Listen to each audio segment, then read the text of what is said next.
Olá, sejam todos e todas muito bem-vindos e vindas à terceira temporada do Antropólis, esse podcast de antropologia, estudos urbanos e visuais que é feito por uma equipe muito especial de professores e pesquisadores vinculados ao Departamento de Antropologia da Universidade Federal de Pelotas. Bom, e nesse episódio o assunto é a recente publicação do dossiê intitulado Fronteiras, Ativismos e Imobilidades, Perspectivas Estético-Políticas na revista Cadernos de Arte e Antropologia.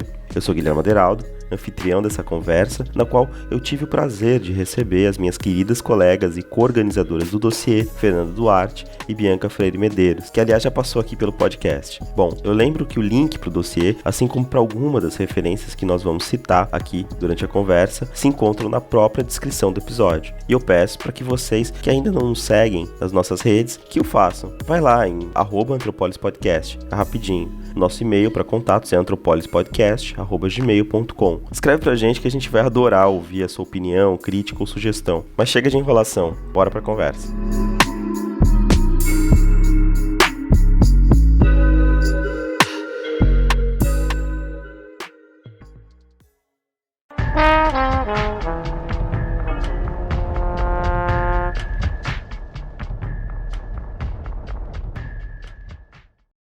Olá, eu sou Guilherme Aderaldo, anfitrião desse episódio de estreia do Antropólis em 2022, e eu tô me sentindo especialmente orgulhoso hoje porque o assunto que nós vamos tratar nesse episódio é justamente o lançamento do dossiê intitulado Fronteiras, Ativismos e Imobilidades, Perspectivas Estético-Políticas, do qual eu sou um dos organizadores, juntamente com as minhas queridas colegas Fernanda Duarte e Bianca Freire Medeiros, que estão aqui comigo hoje para bater um papo a respeito dessa seleção de artigos que, no momento em que a gente está gravando, agora em abril de 2022, acabou de ser publicada na revista Cadernos de Arte e Antropologia. A Bianca, inclusive, já passou por aqui como entrevistada, no episódio 7 desse podcast, que, aliás, eu recomendo fortemente a quem ainda não escutou. Vai lá que tá imperdível. Mas então, para começar a conversa, eu vou logo cumprimentando as minhas colegas e eu já aproveito aqui para pedir também que elas próprias se apresentem rapidamente na sequência das saudações. Começando pela Fernanda. Tudo bem, Fernanda? Você poderia se apresentar rapidamente para o público que nos ouve?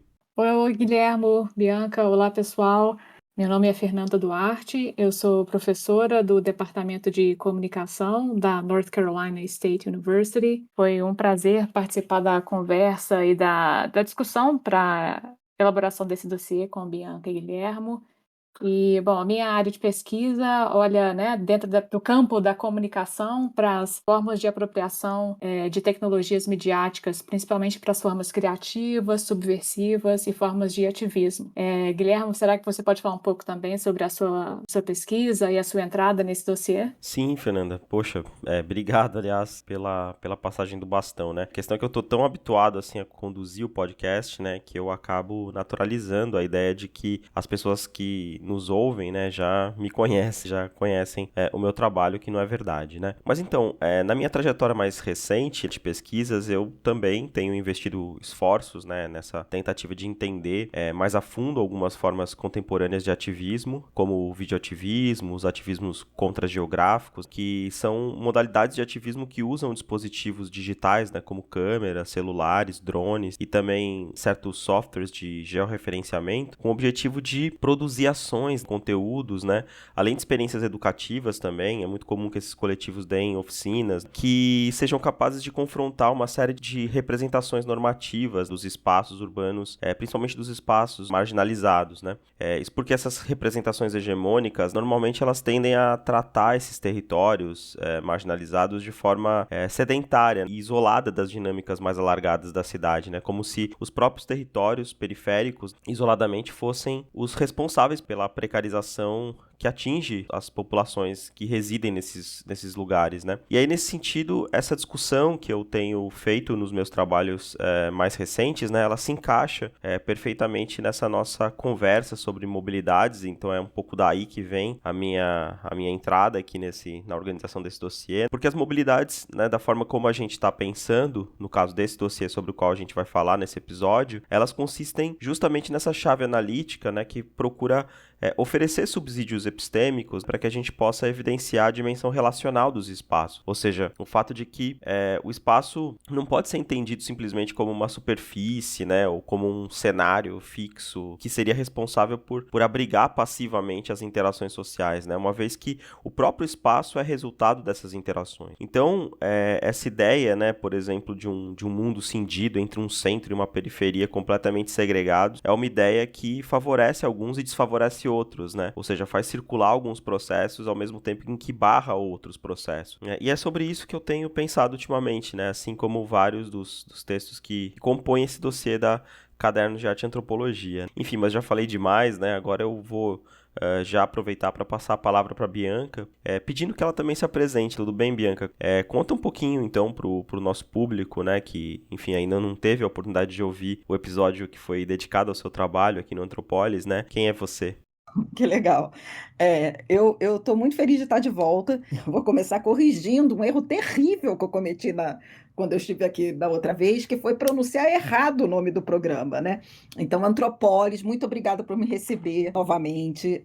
Muito obrigada, Guilherme e Fernanda, pela companhia hoje, pela parceria nesse dossiê, que, na verdade, eu estava pensando aqui, que é o primeiro resultado editorial do nosso grupo, né? Nós três participamos desse grupo de pesquisa, né, que é vinculado ao CNPq, que se chama Mobilidades, Teorias, Temas e Métodos, né, MTTM.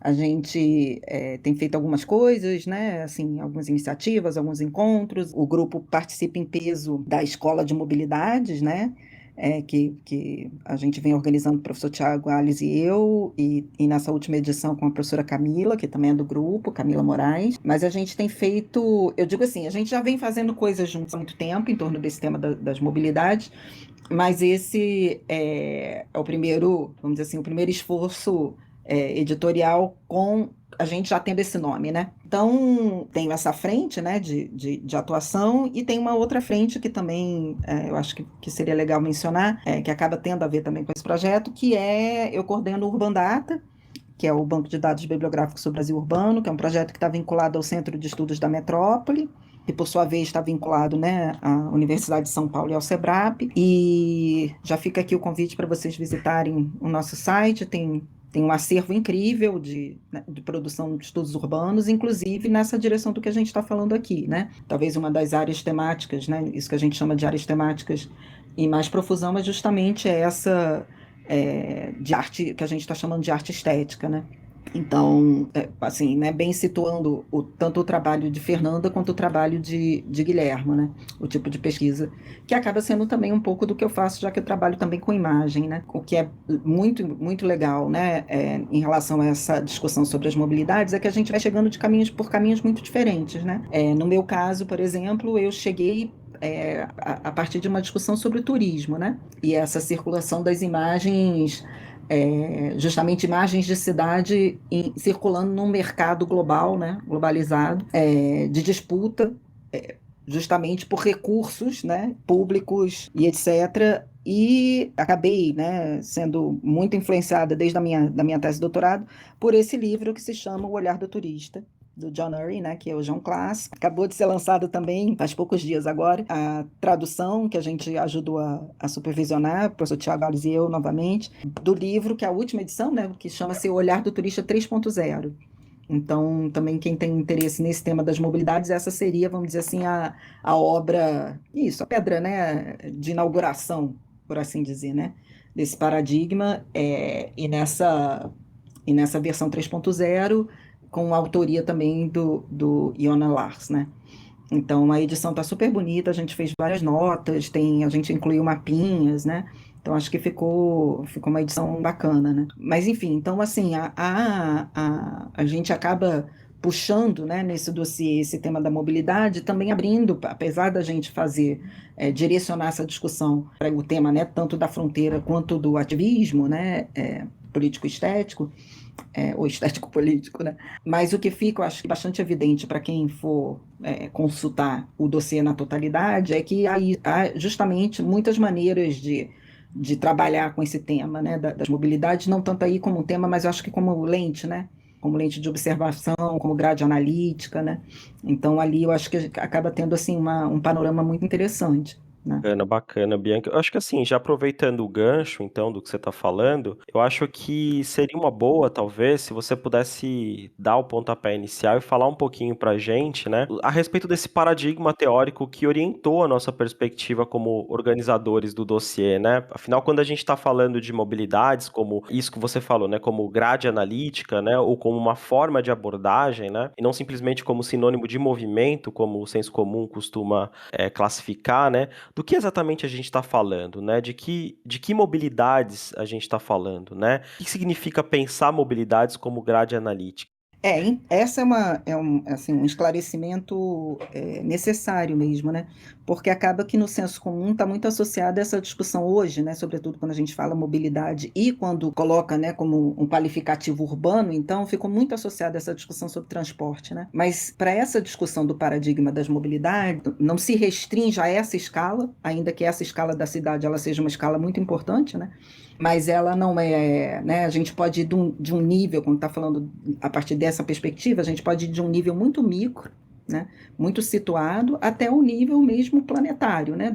Um dos braços importantes dessa discussão das mobilidades é justamente todo esse debate, né? E pesquisas investidas aí sobre mudanças climáticas, por exemplo, né? Então a gente estaria falando aí na escala do planeta, né? Na escala transnacional, né? E é um entendimento que também eu acho que se afasta, né, do senso comum e muito também da própria tradição mesmo, né, dos estudos que vão prestar atenção ou que vão se voltar para formas de movimento, como por exemplo estudos migratórios, né, estudos de transporte, é essa ideia de que mobilidade para ser, né, compreendida e para ser levada a sério como alguma coisa que é definidora do modo de ser das formas de vida contemporâneas, né? E aí a gente está falando contemporâneo no sentido da globalização, da chamada globalização para cá, né? Então, dos anos 80, dos anos, sobretudo a partir com força dos anos 90, né? Essa ideia de que existe uma dimensão material nessas mobilidades, né? Mas existe uma outra dimensão tão importante quanto, que é a mobilidade dos signos, né?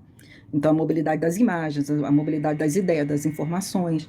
Então, muitas vezes, nesses trabalhos que vão se voltar para esses temas, né, dos deslocamentos, existe uma separação, às vezes, né? Ou um privilegiamento de certas dimensões sem esse tratamento mais sistêmico que a gente vai encontrar no paradigma das mobilidades, né? Sistêmico nesse sentido mesmo, né? De que você tem várias, no caso, né?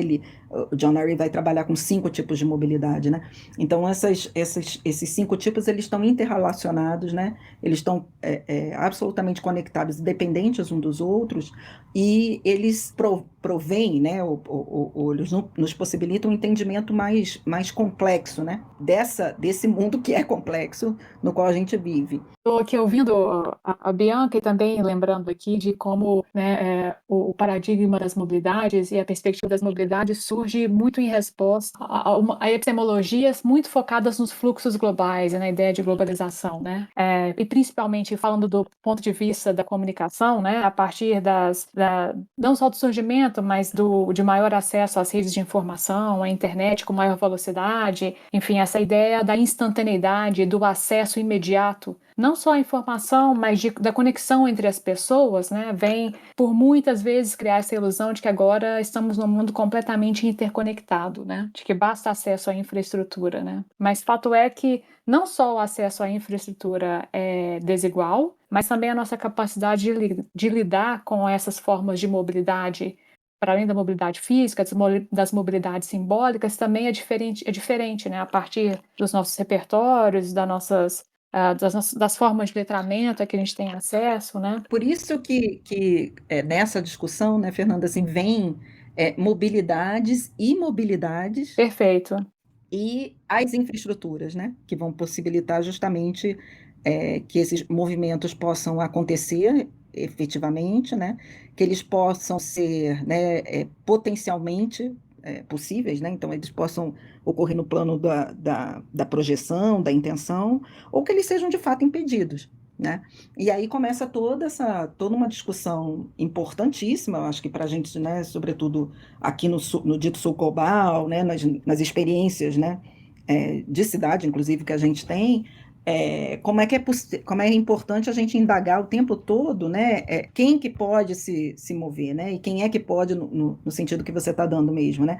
Quem tem acesso a essas formas conectadas de estar no mundo, né? Quem é capaz de mobilizar os recursos, né? O que a gente precisa para mobilizar os recursos? A quem são dados os recursos, né? Então, assim, é uma discussão muito mais, eu diria, né, muito mais sofisticada, muito mais complexa, do ponto de vista mesmo epistêmico, do que essa concepção que também faz parte, né, de certa maneira, de um arcabouço da sociologia contemporânea, que vai enfatizar muito apenas assim, né, a sociedade do fluxo, a sociedade das redes, né? Esse vocabulário está presente no paradigma, né, mas ele não está limitado a isso. E a cada forma de mobilidade surgem novas formas de controle de mobilidade, de regulamentação, outros protocolos, né?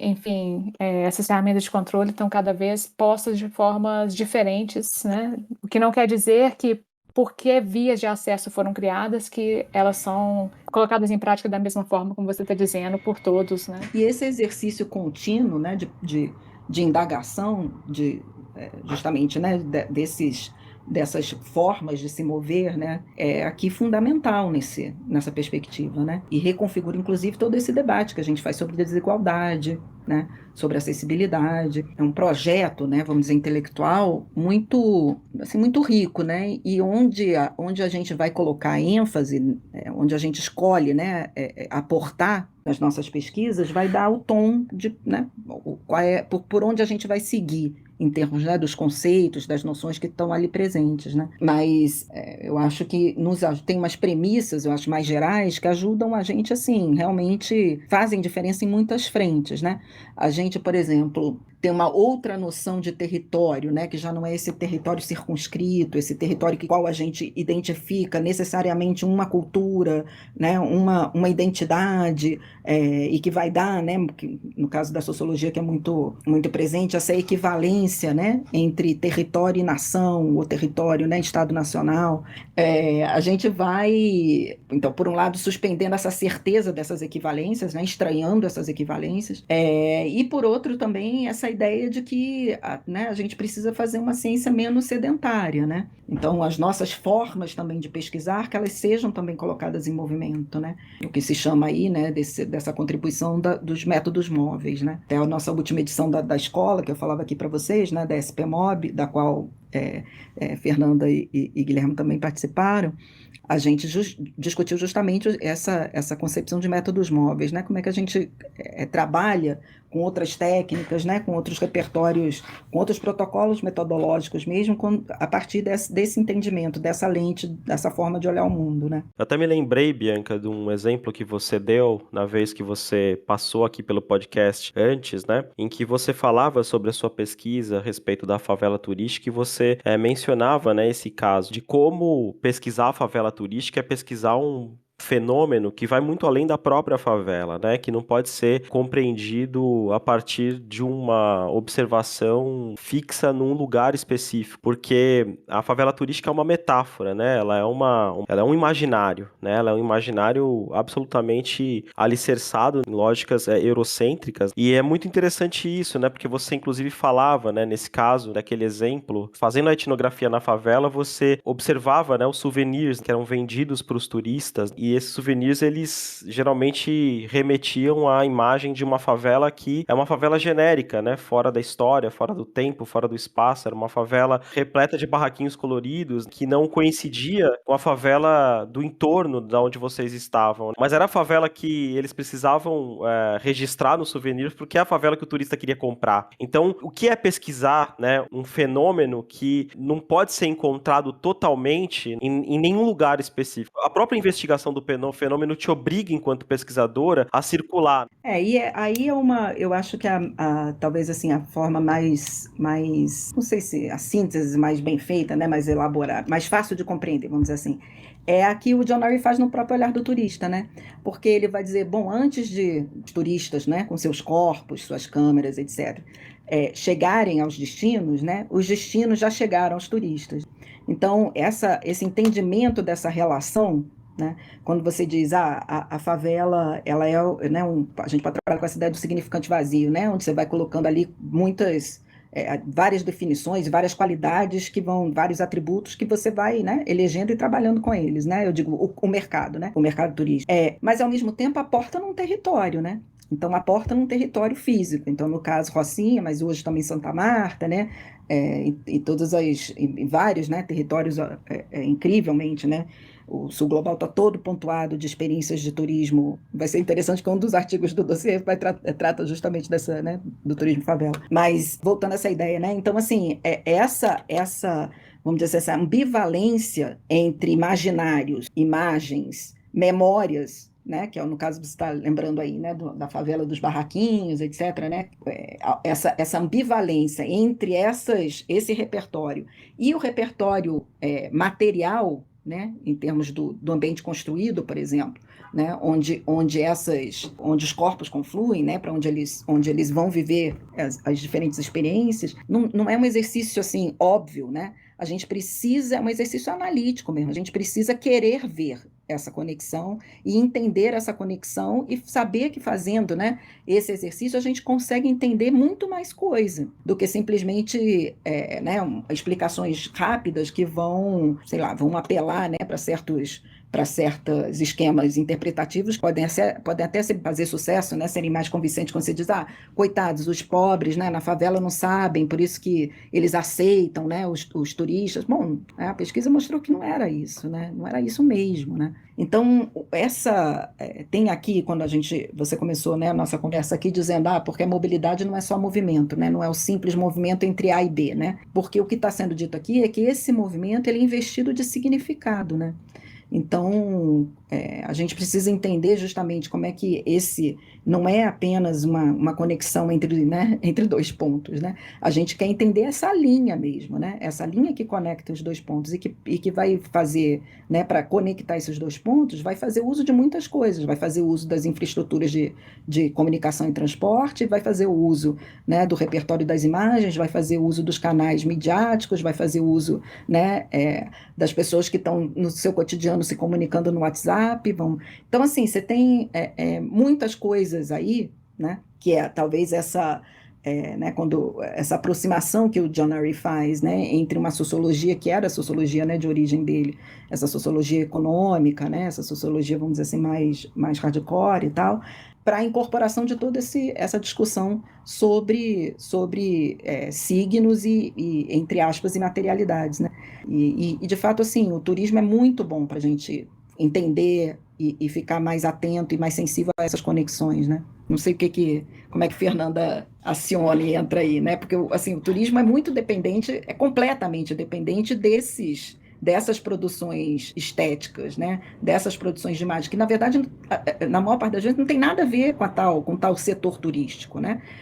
Só para ficar mais claro o argumento, né? Um exemplo, em relação à favela turística, né, um produto cultural fundamental para o estabelecimento, né, para a consagração da favela turística foi o filme Cidade de Deus. O filme Cidade de Deus não foi feito para a indústria do turismo, muito pelo contrário, né, foi acusado de prejudicar, inclusive, os fluxos turísticos para o Rio de Janeiro, com aquelas, né, exportando uma imagem de uma cidade violenta, descontrolada, né, mas que foi responsável completamente, assim, né, foi um ponto de inflexão nesses circuitos, né, nesse desejo de conhecer a favela que é a razão de ser da favela turística, né? Já está seguindo a gente nas redes sociais? Segue lá e acompanhe os nossos conteúdos. @Antropolis Podcast.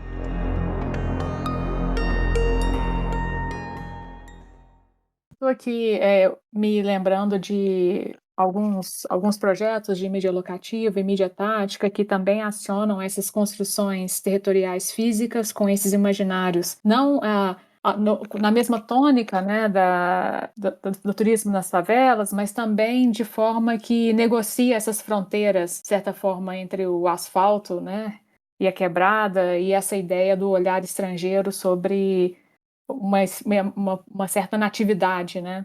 E estou aqui lembrando como essas formas de construção de conhecimento sobre essas realidades, elas são muitas vezes naturalizadas e muito, às vezes, tidas como uma atualização neutra e objetiva quando são mediadas por tecnologias, né?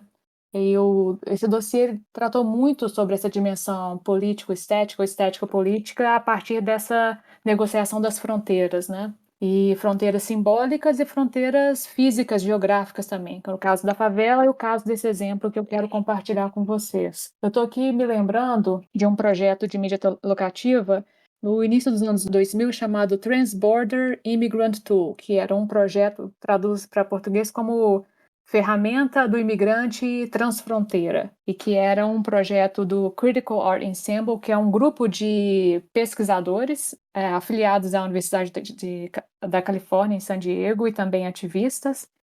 E eles construíram um aplicativo num celular, naquele Nokia 95, aquele antigo mesmo, sabe? Um dos primeiros celulares que conseguia trabalhar com que a gente conseguia programar sistemas de navegação, GPS, GIS. E eles construíram esse aplicativo que era para auxiliar imigrantes mexicanos a cruzar a fronteira para os Estados Unidos, ali na Califórnia. Basta dizer que a coisa foi super controversa, porque todo o desenvolvimento do aplicativo, e que na verdade não é um aplicativo utilitário, mas é um projeto de arte, né? Foi feito com financiamento público. Enfim, isso gerou uma série de investigações. No final, todos foram... ninguém foi julgado culpado, nem nada, enfim. Mas o ponto que eu quero trazer aqui é que nesse aplicativo, né, ele foi instalado, ele é um software livre, foi instalado nesses celulares, e esses celulares eram distribuídos na fronteira. E é um projeto de arte que é um projeto de performance que vai mostrar como que essa ideia da fronteira, né, como uma linha imaginária, e no caso, né, entre o México e os Estados Unidos também uma linha física muito óbvia, né, porque tem aquele muro enorme, muita segurança, enfim. Ele se coloca como uma linha que define o limite claro entre dois países, e que é separado por um deserto, que é um deserto que é fatal, né? Muitas pessoas que tentam fazer essa travessia acabam morrendo. E o que esse aplicativo faz? Ele promove pontos de orientação, pontos de navegação para os imigrantes que estão atravessando a fronteira, mas também mostra pontos de apoio que foram instalados por voluntários, com água e alimentação. Então, ele é um aplicativo que negocia esse território geográfico como um território também que é simbólico, para tentar auxiliar na sobrevivência dessas pessoas, né? Quando a gente olha para sistemas de geolocalização, né, GPS, GIS, principalmente nessa época, no início dos anos 2000, quando isso foi criado, a gente tem esses instrumentos como uma forma objetiva de fatiar o globo, né, de determinar onde que as fronteiras se localizam, até onde eu posso ir, e até onde começa um país, onde termina o outro, né? E, enfim, nessa travessia real, física, entre esse deserto árido, por esse aplicativo, esses imigrantes são, enfim, recebidos com essas informações de sobrevivência, mas também com poesia. Atravessar a fronteira aí, ele deixa de ser um mero gesto não mero, mas ele deixa de ser apenas um gesto de deslocamento físico e passa a ser uma construção de um espaço simbólico ali de luta, e que não é um deslocamento apenas geográfico, mas é um deslocamento quase que existencial, de sobrevivência, de construção da sua própria identidade, e a poesia, enfim, e esse cuidado com os outros vem como um alívio por esse lado, né?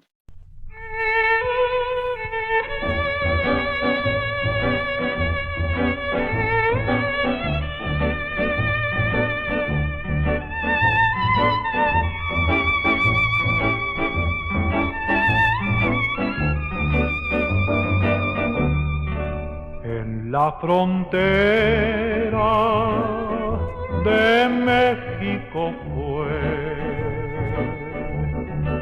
bajo su cielo azul bordado tul, me enamoré, un rayo de luna, su cara alumbró, y con sus ojos mi vida cambió. Então, eu acho muito interessante ver assim, como que, por essa perspectiva das mobilidades, das mídias locativas, dessas formas de construção do espaço, não vendo o espaço como algo predado, nos dá essa possibilidade de enxergar essas construções simbólicas espaciais, né? Não reduzidas a uma coordenada geográfica num aplicativo, mas como um espaço coloca como é um aplicativo, então ela tem um desenvolvimento, a parte de desenvolvimento de código, mas também tem uma sua dimensão poética, tem a sua dimensão performativa, na medida em que os imigrantes se apropriam dessa tecnologia para fazer a performance. Enfim, tem todas as repercussões sobre as implicações dessas mobilidades em termos de geopolítica e de políticas de imigração, enfim. Existe uma riqueza aí para observação dessas dinâmicas socioespaciais, né?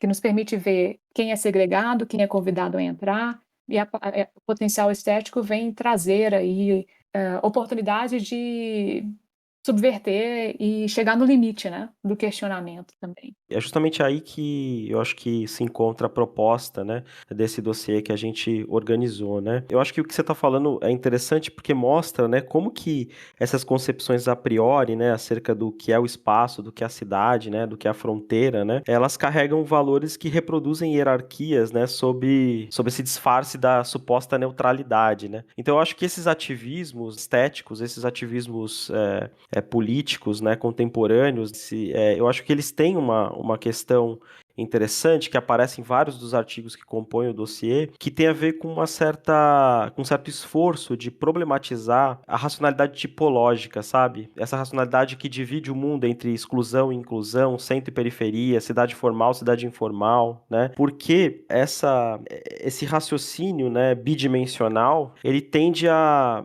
essencializar os termos e a apagar as relações, né? Então eu acho que tem uma questão que aparece assim, de forma sistemática, né, em artigos, como os 2 artigos que vão falar sobre teatro entre os refugiados, né, o papel que o teatro, que a linguagem dramatúrgica ocupa entre populações vítimas de processos de deslocamento forçado. Mas é interessante, né, pensar nisso, porque enquanto você falava, Fernanda, eu me lembrava, né, de vários exemplos que me surgiram no campo. No meu doutorado, por exemplo, eu estudei uma rede de comunicadores populares que usava uma série de dispositivos sociotécnicos como câmeras, computadores, celulares, telas de projeção, né, entre outros, né, justamente para reconfigurar o sentido de ser periférico, trazendo aí para o primeiro plano a dimensão relacional dessa condição, né? Isso porque, do ponto de vista dos meus interlocutores, a periferia era um termo que dizia respeito não simplesmente a pontos geográficos fixos, né, no mapa da cidade, mas principalmente a uma posição epistêmica, que oferecia a essas pessoas condições específicas para uma percepção do mundo fora desses enquadramentos hegemônicos, né? E aí eu me lembro de uma frase que um interlocutor me falou e que ficou na minha memória, né? Tanto que eu acabei usando recentemente num artigo que eu publiquei numa coletânea da ABA, da Associação Brasileira de Antropologia, chamada Antropologia das Mobilidades, que eu já deixo a dica aqui para quem quiser baixar na internet, onde esse interlocutor, né, o Fernando, ele lembrava que nenhuma linha de ônibus, né, liga 2 áreas marginalizadas da cidade simplesmente por serem periféricas, né, porque todas as linhas de ônibus, né, elas atravessam de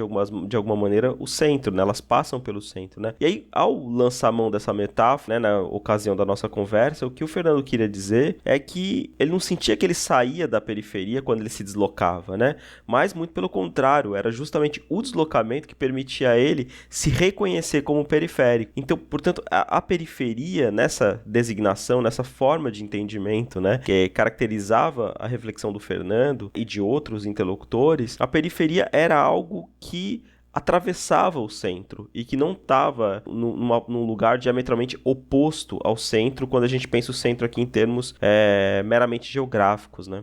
Mas, então, eu acho que o que você diz tem muito a ver, voltando àquela analogia, né, entre a linha e os 2 pontos, né?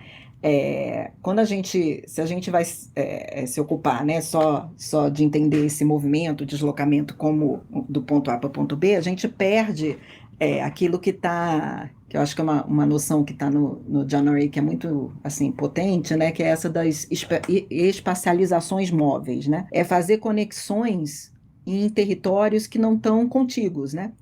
Então, é possível fazer, e isso eu acho que, né, todos esses movimentos, o hip hop, né, mas também um dos artigos, né, da Maria Pilar Cabanzo, né, que está no dossiê, que vai trabalhar com a salsa, por exemplo, né? Então, como é que a salsa conecta territórios que não estão contíguos, né? Ela vai conectar para o bem e para o mal, né? Não necessariamente também de forma, vamos dizer assim, tranquila, né? Mas também, né, com todos os atritos, com todas as fricções, né? Esses territórios que não estão geograficamente, não são contíguos geograficamente, né? Vai conectar esses territórios das diásporas latinas, né? Vai conectar essas várias periferias do mundo em torno, por exemplo, né, de um movimento como o movimento do hip hop, ou como essa potência das produções audiovisuais, né? Vai conectar uma série de territórios cuja materialidade, né, a princípio, os coloca em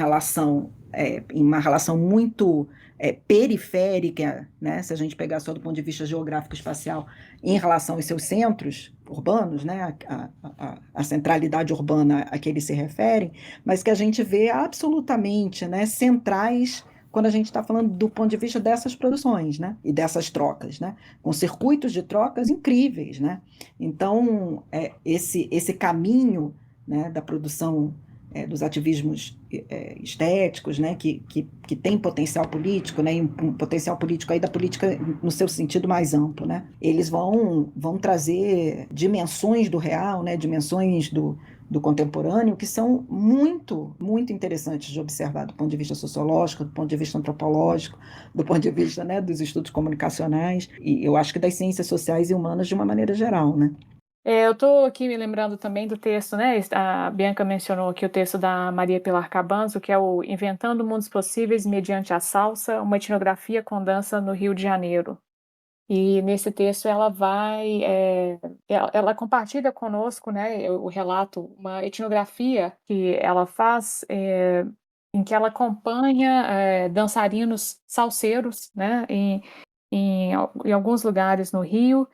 E, enfim, e ela apresenta para a gente essa ideia, né, de que contrariando esse senso comum de que a salsa é esse ritmo que une a diáspora latino-americana, né, na verdade existem marcadores sociais e culturais que demonstram como que a prática da salsa, essa performance da salsa, ela não é tão unificadora em termos de produzir ou de mediar uma identidade única, né, para todos os latino-americanos. Ela é atravessada por marcadores econômicos, sociais e de raça também, né? Então, quando Bianca estava dizendo aí sobre essa questão da construção dos territórios, também eu fiquei esses marcadores interseccionais, né, que não são geográficos, né, são essenciais para a gente pensar e perceber como que as práticas de mobilidade vão depender de quais corpos estão se movendo, né? A performance desses corpos, ela é corporificada, né?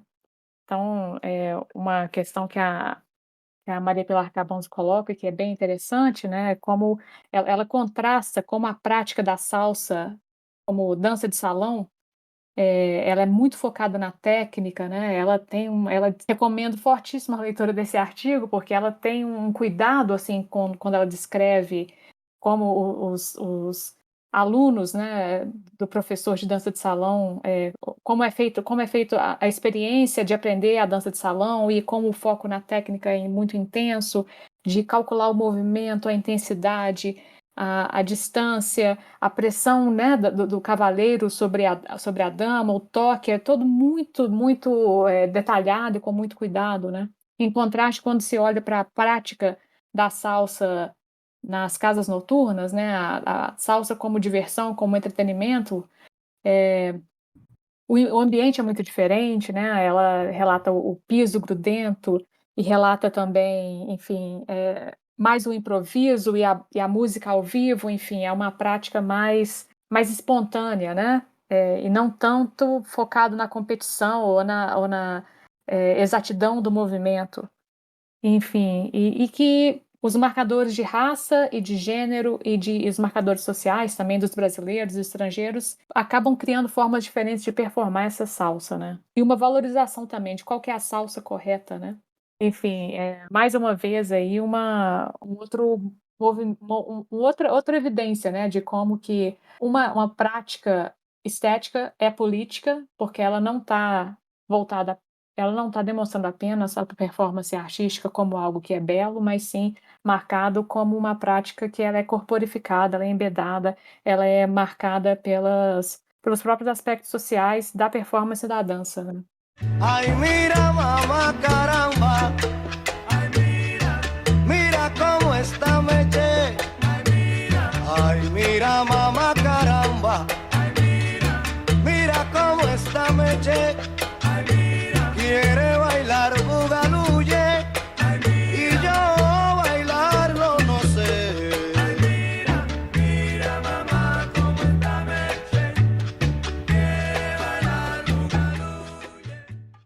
Muito bacana, acho que essa analogia que você fez, né? E eu acho que é isso, né? Quer dizer, eu acho que, quando a gente fala de estética, né, no dossiê, eu acho que a gente está se referindo, no fundo, eu acho que é um sistema de formas a priori que educa, né, a nossa percepção do mundo, né? E que aponta, né, para aquilo que a gente deve enxergar, mas também para aquilo que a gente não deve enxergar, né? E aí nisso eu me lembro muito, né, da passagem inicial do Olhar do Turista, né, do John Urry, né, em que ele faz, né, essa reflexão a respeito de como o olhar é, no fundo, fruto de uma educação, né. É interessante pensar como a questão estética, né, já se encontra já na base, né, então, do pensamento que vai fundar esse paradigma das mobilidades, né. Por exemplo, se a gente tomar, né, como eu vinha dizendo, o Olhar do Turista como referência, né, é interessante, né, porque é notável, né, o fato de que o Urry ele começa fazendo essa leitura crítica, né, da visão, né, enquanto uma habilidade, né, que é aprendida, né, e não como um simples efeito da nossa capacidade biológica de enxergar, né.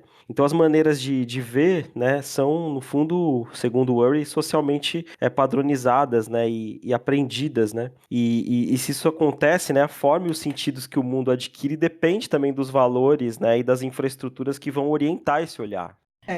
Não, é super importante isso que você está ressaltando, porque, assim, primeiro tem uma coisa que eu acho que é fundamental também nesse argumento, é de chamar a nossa atenção para, assim, para a prevalecência desses, né, do que ele vai chamar, baseado num autor chamado Martin Jay, né, que é essa da ideia dos regimes escópicos, né, então, o quanto, na verdade, né, o que a gente reconhece como modernidade, né, como modernidade ocidental, é a prevalência do olhar sobre os outros sentidos, né, é claro que o turismo é feito desses corpos, né, então tem essa dimensão que, inclusive, nessa versão do 3.0 muito melhor trabalhado do que foi no livro original, né? Mas ele continua insistindo, né? Apesar dele ter incorporado toda essa discussão sobre performance, né? Inclusive, né, debatendo muito com as feministas, né? Incorporando a crítica das feministas, que fizeram, com razão, né, essa ressalva de que o livro tratava muito de um olhar, né? Um olhar sem gênero, né? Sem identidade, que é o olhar do turista, né? Mas o argumento se mantém dessa prevalecência do olhar, né? Como a gente, assim, organiza muito o mundo, né? O mundo a partir do olhar. E esse olhar, claro, né? Assim, instruído e adestrado para ver certas coisas e não outras, né? Então, ou naturalizar, né? Outras coisas que passam diante dos nossos olhos, né? Então, essa distinção entre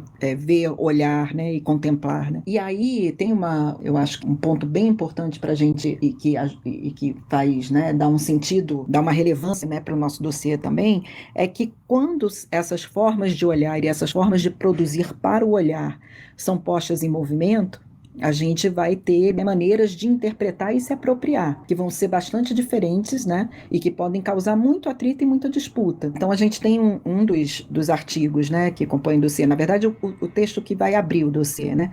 Que é o texto, é um texto em autoria compartilhada, né? São 3 colegas da UFMG, o Rubens Rangel, Ângela Marques e Bruno Martins, que é sobre as jornadas de junho, né, de 2013, mais uma leitura desse fenômeno, né, que foi super estudado já, né, tem muita publicação a respeito, mas ele todo lido a partir justamente da arte dos cartazes, né? E como é que essas experimentações, inclusive esse é o subtítulo, né, experimentações estéticas e políticas, foram dependentes da circulação dessas imagens, e tanto, né, nesses cartazes, mas também nas redes sociais, né?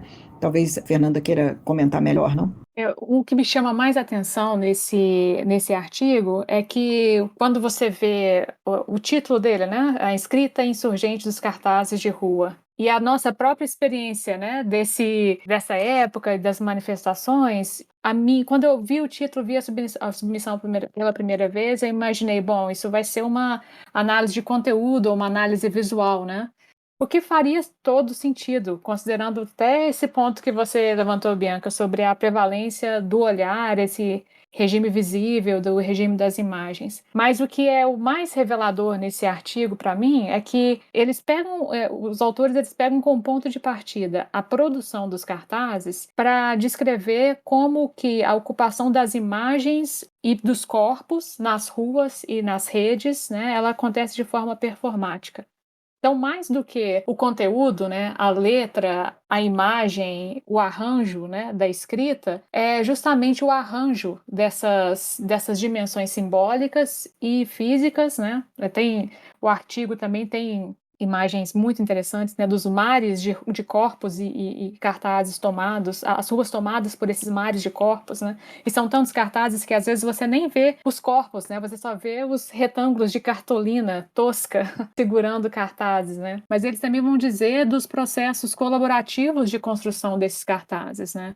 Muitas vezes usando práticas de lambe-lambe, colagem, a própria cartolina tosca que eu mencionei agora, outras formas de produção digital também, e como a circulação dessas ideias e dessas manifestações estético-políticas, elas tomam forma nesse fazer que é um pouco doméstico, colaborativo, ele é coletivo, mas que toma forma nas ruas e também se prolifera e ocupa o espaço das redes, né? Na medida em que coletivos começam a compartilhar suas imagens e outras pessoas baixam, fazem download, imprimem, enfim. Eu foco em como eles focam muito essa questão de como essa partilha do sensível trazido por essas imagens toma força nessa performance política de reivindicação de pautas que são relevantes para as pessoas que estão tomando as ruas, mas que ao mesmo tempo em que elas contestam e reivindicam, elas também criam a oportunidade de imaginar, de criar um mundo alternativo através dessas imagens. Então são protestos de resistência, são imagens de resistência, mas são imagens projetivas para o futuro, né? Então é nessa constelação dessas diversas formas de mobilidade da física, dos corpos, da performance nas ruas, mas também das imagens nas ruas e nas redes, que vão dando essa oportunidade de inventar um gesto, uma forma de agir política que é do dia a dia, que é da micropolítica, mas que ousa alçar voos mais altos e escalas mais ampliadas, na medida em que toma as redes, mas é à medida também que com o tempo acaba virando outras pautas de reivindicação de políticas públicas, né?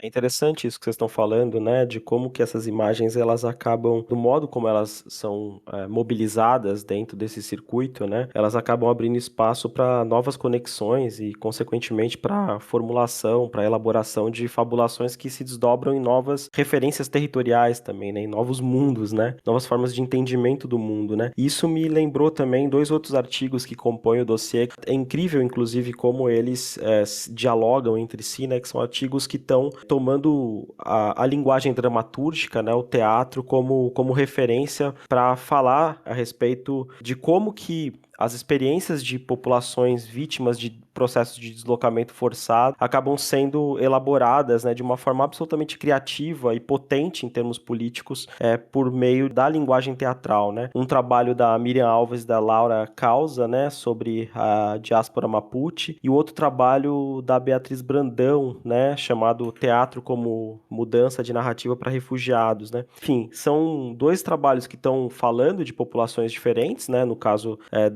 da Miriam e da Laura, elas estão falando sobre uma população indígena, né, que originariamente está alocada na região da fronteira entre o Chile e a Argentina, né, e a Beatriz está falando sobre a experiência de populações refugiadas ou demandantes de asilo, né. Mas é interessante como nos 2 casos, né, a linguagem teatral ela vai ser tomada, né, como um suporte, né, que é apropriado por essas populações, né, com o objetivo de construir, né, um espaço de enunciação que permita a essas populações, né, falarem e escaparem de certas representações estereotipadas das suas formas de pertencimento identitário, né. Então é muito interessante como que nos 2 casos elas vão mostrar como que o teatro é usado como uma maneira dessas populações criar uma espécie de um terceiro espaço, para usar aqui uma referência do Homi Bhabha, né, um espaço alternativo de enunciação que permita a elas falarem não do lugar de vítimas, né, do lugar de populações excluídas, né, mas de um lugar de saber, de um lugar de potência, né, como que essa linguagem dramatúrgica, né, ela é apropriada por essas populações de uma maneira em que elas deixam de assumir esse papel de populações excluídas, né, para ocupar mesmo esse outro espaço de populações capazes de inventar novos mundos, né, de fabular, de construir, de imaginar outras conexões, que no fundo é uma posição que é decorrente de experiências profundamente cosmopolitas, né? A gente costuma associar a noção de cosmopolitismo às chamadas classes globais, às elites, né? E é muito interessante como que esses dois artigos mostram, né, o modo como essas populações que estão o tempo todo se deslocando, né, ao se deslocarem, elas vão também acumulando repertório, acumulando conhecimentos e a partir desse acúmulo produzindo combinações muitas vezes inesperadas que vão conformar formas de saber muito inovadoras, né? E como que o teatro, como que a linguagem dramatúrgica ela é apropriada por essas populações para que elas possam falar a partir desse lugar de saber, né? Não a partir dessa posição de simples vítimas, né, do mundo, né? A partir dessa posição subalterna, né, subalternizada, né? Então é muito interessante também como que,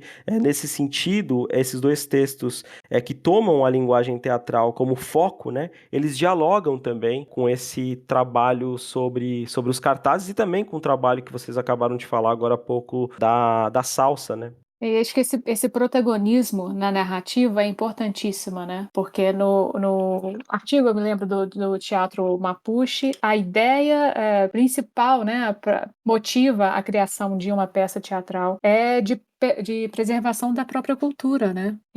Então, a possibilidade de utilizar essa ferramenta, essa estratégia narrativa para preservar a história de um povo, mas também de forma que eles também protagonizam, né, a sua própria versão dessa história, é essencial, né? O único ensaio que faz parte do nosso dossiê, né, nesse dossiê a gente tem artigos acadêmicos mais tradicionais e temos também um ensaio que ele é texto mais ensaístico, mais experimental, com uma série de fotografias, né? Ele também vem com essa ideia de dar protagonismo da vivência da cidade de uma pessoa que é da periferia, né? Então que tipicamente não ocuparia esse lugar, que normalmente ela desapareceria na paisagem urbana, né? E é um artigo da Renata da Silva Mello, né, da UFRJ, e esse registro fotográfico que ela acompanha a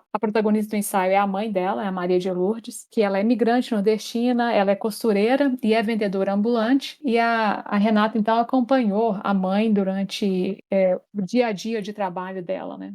Então, tão comum a gente ver vários vendedores ambulantes nas cidades, nas grandes cidades, e eles desaparecem, né, com a paisagem da cidade. Então, a possibilidade de deslocá-la da paisagem, colocá-la em primeiro plano, é muito interessante nesse artigo, né? E, enfim, sobre o olhar da mobilidade que a Renata compartilha com a gente, né, destaca não só a experiência do dia a dia da mãe dela nesse processo de produção das bolsas, dos produtos que ela vai vender depois, né, na cidade, mas mostra como a experiência urbana dela ela é marcada por várias táticas de sobrevivência mesmo, e de negociação constante da forma de ocupação do espaço doméstico, que é o espaço doméstico, mas também é o espaço do trabalho, com a ocupação dos seus direitos como vendedora autônoma, que precisa negociar a sua licença junto à prefeitura, que precisa negociar a ocupação do espaço físico da sua banca com os fiscais, com outros vendedores ambulantes, e as tensões que surgem, né? Porque é uma negociação diária e é constante e não tem nada certo, né? É tudo muito imprevisível, assim. E as imagens que a Renata traz para a gente são de uma sensibilidade ímpar, né? Que mostram para a gente os diversos momentos de interação com a cidade, com as outras pessoas e, enfim, vão mostrar essas dinâmicas de trabalho e esses embates cotidianos que também são, como no caso do artigo sobre a salsa, também são marcados por questões de raça, de gênero, de migração, enfim, classe social, e a cada circunstância, né, que é colocado para a gente nesse ensaio, a gente vê como os exercícios da mobilidade são o tempo todo tensionados, ainda que em algum momento hajam regras predeterminadas, por exemplo, de ocupação do espaço físico da banca dela, né, em algumas partes da cidade, o tempo todo é inconstante, né? Tem uma cena fantástica que a Renata descreve, que é o momento em que os ambulantes estão todos aguardando um momento em que os fiscais autorizam que os ambulantes passem a ocupar um espaço, eu acredito que seja uma calçada, enfim.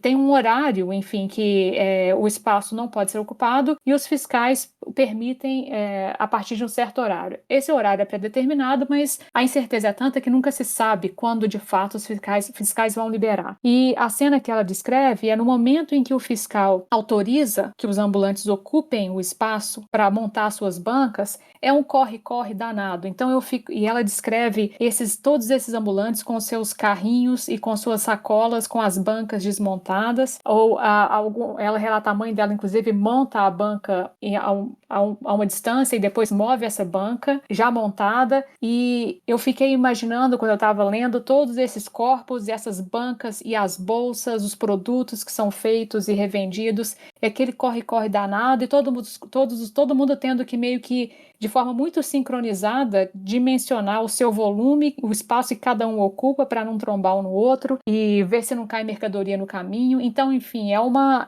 algazarra, mas é uma algazarra, é um caos ordenado, né? Que precisa ser ordenado entre si para que cada um possa exercer o direito de ocupar aquele espaço. Então, essa imagem, para mim, desse corre-corre dos ambulantes tentando ocupar os espaços e, ao mesmo tempo, vigiar os seus bens e organizar a sua banca, para mim é um exemplo, é uma imagem muito rica que diz muito sobre esses arranjos de movimentação, que não é um indivíduo, né? Não é pensar a mobilidade como um indivíduo que passa de um ponto A para um ponto B, mas como esse sistema em movimento, esse sistema contingente, né? E co-constitutivo, onde uma peça, um ator afeta o movimento do outro, né? Eu acho, Fernanda, isso aí é um ponto assim fundamental, né? Porque muito da discussão sobre mobilidade fica circunscrito ou direcionado para essa referência desse, né, de um discurso mais liberal do movimento como direito de ir e vir, né? Então, esse direito individual que corresponde a um sujeito, né, de vontades e desses direitos, né, que estão imaginados assim de uma maneira muito autônoma, né? Então, né, a discussão do paradigma das mobilidades e que encontra nesse trabalho de Renata uma visualização, né, uma pegada empírica tão incrível, né, é justamente para a gente lembrar disso que você acaba de dizer, né, dessa composição que é sempre, esse movimento é sempre com outros, né, para outros ou contra outros, né. Então, assim, a gente está sempre pensando estou fazendo aqui uma parafraseando o Zimmel, né, mas do quanto é importante a gente pensar, inclusive para pensar como né, a mobilidade como capital, a mobilidade como direito, né, saber, né, vai ser sempre algo que vai estar em disputa, né, ela não é igualmente distribuída, né, o direito, porque também é o direito, e esse está acho que muito bem ilustrado nesse ensaio, e eu acho que de forma particular nele, né, é o direito de atravessar, é o direito de circular, mas é o direito de permanecer, né, é o direito de ocupar, né, então assim, tem essa conjugação, né, que é importante aqui, entre a dimensão do deslocamento físico, né, do deslocamento geográfico, mas também a dimensão temporal. Então, que vai ajudar a gente a perceber como esses arranjos são todos situacionais, né, como eles são completamente dependentes de negociações que vão se dar no tempo e no espaço, né. Eu acho que esse é realmente um ensaio muito ilustrativo disso que a gente está tentando passar aqui como, né, uma outra forma, uma outra lente para olhar os fenômenos sociais, né? Bom, uma outra dimensão bacana, né, e que complementar a isso tudo que a gente já falou aqui, eu acho que aparece de forma muito contundente nos dois últimos artigos, né? Então, o artigo de Brian McCann, que vai falar do BRT, né, no Rio de Janeiro, o sistema de transporte no Rio de Janeiro, que foi muito propagandeado, né, como legado da cidade olímpica, né, dos investimentos feitos, né, de mobilidade no Rio de Janeiro, nesse contexto, né, do chamado mega eventos, e o artigo de Camila Moraes e vários outros autores. Então tem Camila, tem o Bernardo de la Vega, que é orientando de Camila, mas também o Fabian Frenzel, né, que é um colega que tem um livro importante sobre turismo em áreas de pobreza, a Isabela Brega, eu acho que assim se pronuncia, e Juliana Maynard Sarden, que vão falar, vão remeter uma experiência, assim, super interessante, né, que foi, na verdade, motivada, né, uma experiência que foi feita em colaboração com esse grupo de pesquisadores e guias de turismo que são residentes de algumas favelas no Rio de Janeiro, né, onde eles já faziam guiamento e, no contexto da pandemia, esses guiamentos foram suspensos, né.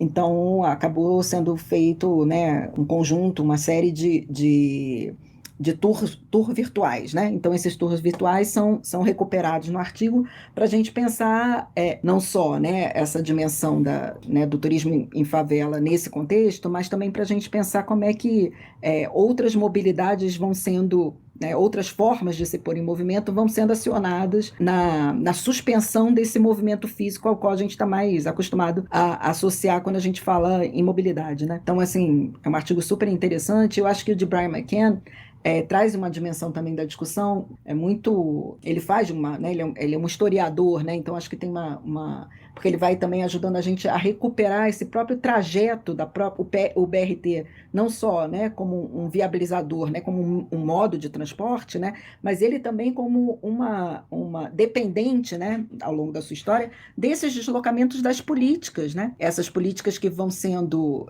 políticas de mobilidade que vão sendo exportadas, né, ou vão circulando, melhor dito, né, mundo afora, e vão aportando em diferentes territórios e sendo apropriadas de maneira bastante diferentes, né? E esse trajeto do BRT, ele vamos dizer assim, representado, né, entre aspas, né, ele encontra, né, formas de expressão e representação em veículos, em suportes diferentes, né, que o artigo traz. Então, você tem, né, a contraposição entre o mapa oficial do BRT lá, né, onde os percursos parecem, né, os trajetos parecem todos assim muito organizados, né, livre de fricções, livre de acidentes, né. O mapa, né, o mapa que ilustra as remoções que foram decorrentes, né, da instalação do BRT, das obras do BRT no Rio de Janeiro, e a foto do Ian Carpenter, né, que é o fotógrafo Ian Carpenter, que ilustra, na verdade, o dossiê, tá, que é aquela foto belíssima que acabou viralizando,